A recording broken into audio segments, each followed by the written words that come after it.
here is a randomized trial of radiotherapy versus uh, transoral robotic surgery for oropharyngeal squamous cell carcinoma. Also,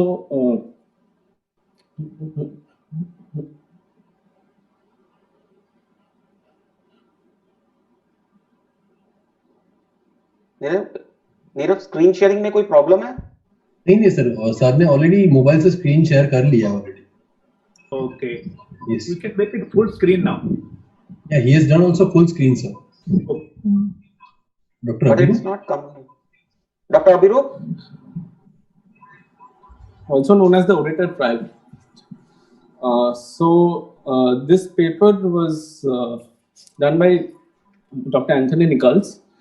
So we have seen a gradual rise in the primary surgical treatment of T1 and T2 oropharyngeal squamous cell cancers, while in the year of 2004 it was around 56.2%, but it had increased to 82.1% in the year of 2013. So there has been a lack in the randomized data in this sector, comparing primary surgery to the primary radiation for oropharyngeal cancer. So this formed the purpose of the study, which was to compare the following related quality of life at the first year for the patients undergoing primary RT versus primary TORS approach. So this was the orator scheme where the T1 and T2 stage patients were randomized into 1:1. In the first arm, they had received concomitant CT-RT, and the surgical treatment was kept for a salvage purpose. And in the arm 2, the patients were treated by transoral robotic surgery, followed by the neck dissection. So these were the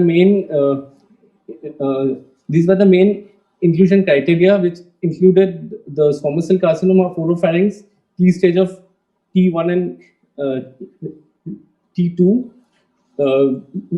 which were likely to have negative margins. And also in the nodal stage, the study had included nodes with no nodes, N1 and also N2. In the radiation arm, the patients having no nodes, they were treated with RT alone with maximum up to 70 gray, and in the node positive patient, CT-RT was the choice with preferred high dose of cisplatin. And in the surgery arm, TORS was the primary choice of the surgery, that is the robotic surgery followed by a neck dissection. And adjuvant RT was reserved for the patients having closed margin. If the lymph nodes were found to be positive, lymphovascular invasion being positive, and also T3 and T4 disease. And the cytotoxic cisplatin was added in case the margins were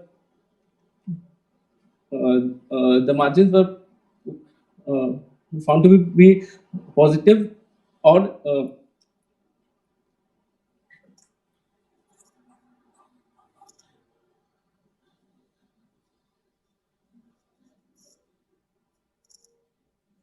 extranodal extensions. So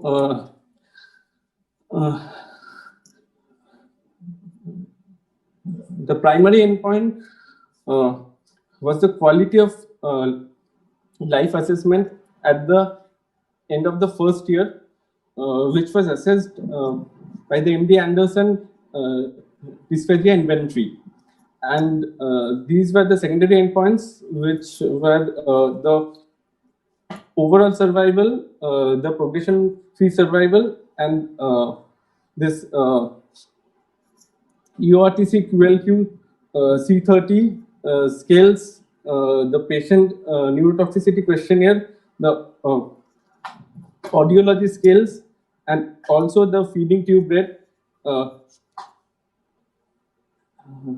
at the end of the first year. So in today's presentation, we will be basically discussing the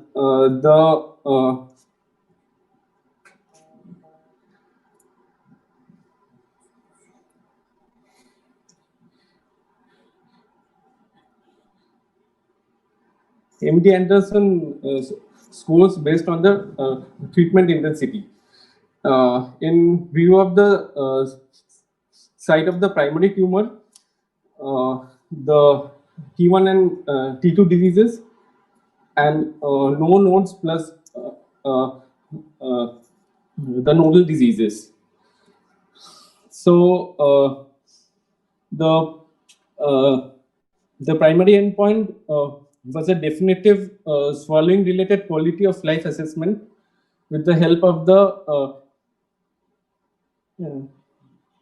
MD Anderson dysphagia inventory score, and there was a 10-point difference which was specified to be meant as a clinically meaningful change, and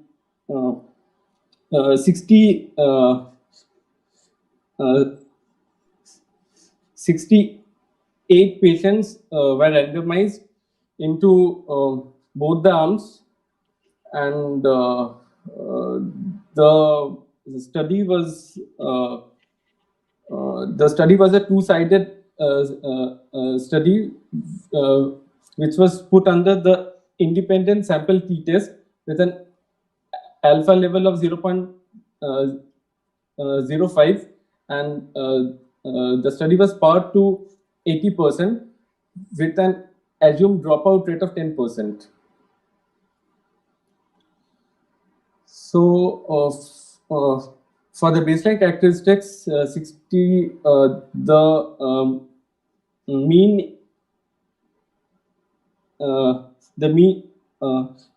median age of all the patients were around 58.5. The most important factor here is both the arms had significant number of P16 positivity rate. Most of the patients in the study were males, and most of them were smokers. We here have most of the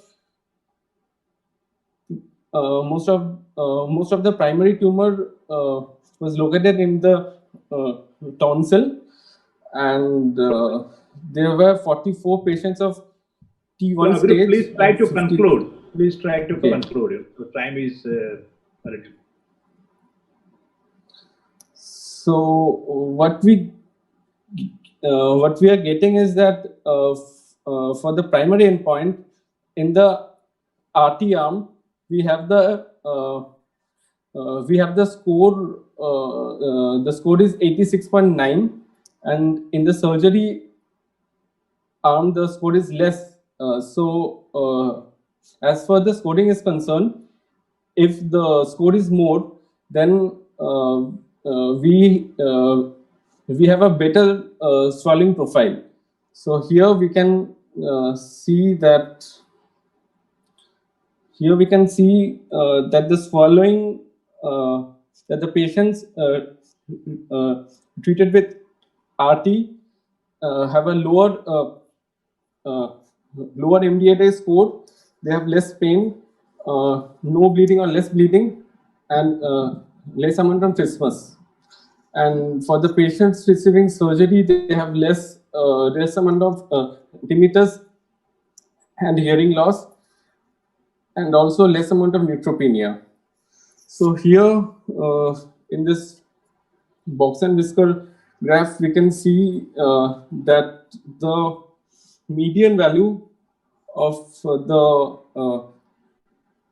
median value of the MD-ADL score is highest in case of patients receiving RT, and it is lying lowest in the case of surgery followed by RT.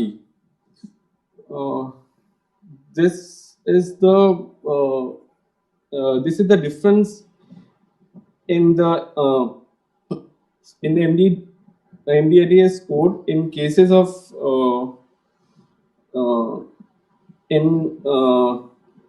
relation to the primary tumor. So here we can see that the base of tongue is basically doing much better. Here, this is the comparison between the. Dr. Abhirup, please conclude. The chair wants to you should conclude now. Okay, so though RT has the previous assertions that transoral robotic surgery is basically superior to RT